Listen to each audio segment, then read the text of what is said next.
আসসালামু আলাইকুম। আশা করি সবাই ভালো আছেন। আলহামদুলিল্লাহ আমিও ভালো আছি।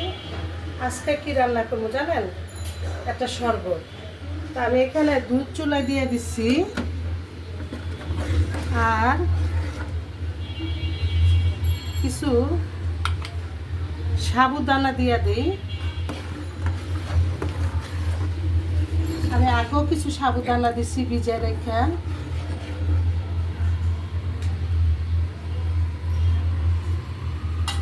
বেশ, যতই মিষ্টি দেন না কেন মিষ্টির মধ্যে একটু লবণ না দিলে ভালো লাগে না, তাই আমি একটু সামান্য লবণ দিয়ে দিলাম। তো এটা একটু ভালো করে বলক আসুক।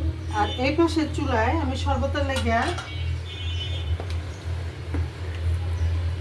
পানি দিয়ে রাখছি। তো এইখানেও আমি শুধু সাবুদানাটা ভিজাই রাখছি অনেকক্ষণ ধরে। এটা সিদ্ধ দিব, সিদ্ধ হোক।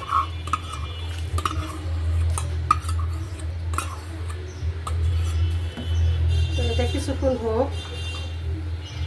আমার এই পাশেরটা হয়ে গেছে পেঁয়াজ, দেখতেই পাচ্ছেন।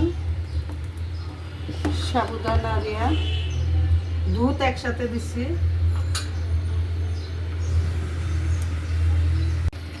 পেঁয়াজ সাবুদানাটা হয়ে গেছে, দুধ আর সাবুদানাটা। আমি এটার মধ্যে বাকি ফলগুলা পরে দিব। তো চুলায় থাকুক, সাবুদানাটা আরও ফুলে উঠবো চুলার গরমে।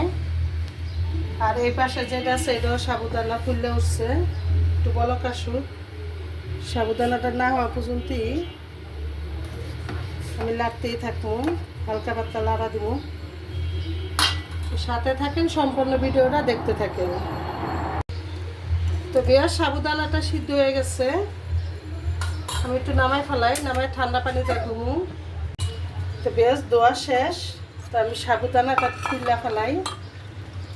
এটা আবার একটু আমি নর্মাল পানিতে ভিজিয়ে রাখবো 2-3 ঘন্টা লেগে। বাস শেষ।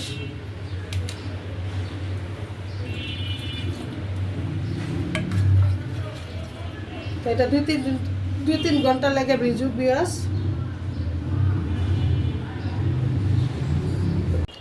তো বেশ দেখলেন তো, দুধ দেয় সাবুদা জাল দেওয়া রাখছিলাম আমি আগে। এটার মধ্যে চিনি আর সাধারণ একটু খাবার লবণ দিছিলাম।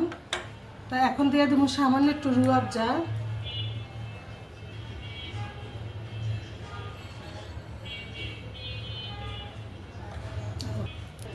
তো দিয়ে দিলাম কিছু আঙ্গুর, সাদা আঙ্গুর ফলগুলা, আর খেজুর, কলা, আর এখানে আছে আপনার তরমুজ আর আপেল কুচি করা।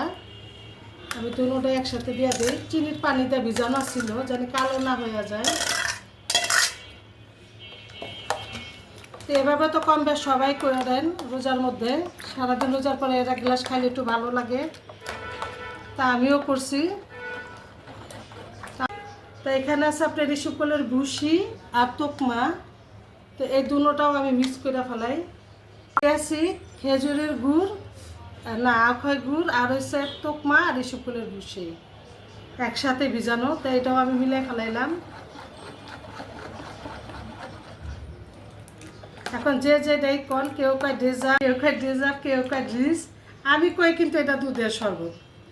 সাদা মাথা বাঙালি খাওন, বাঙালিভাবেই কই, এত কিছু আমি জানি না।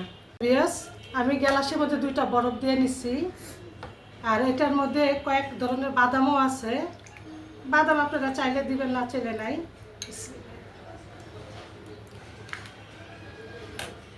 এই হচ্ছে আমার দুধের শরবত।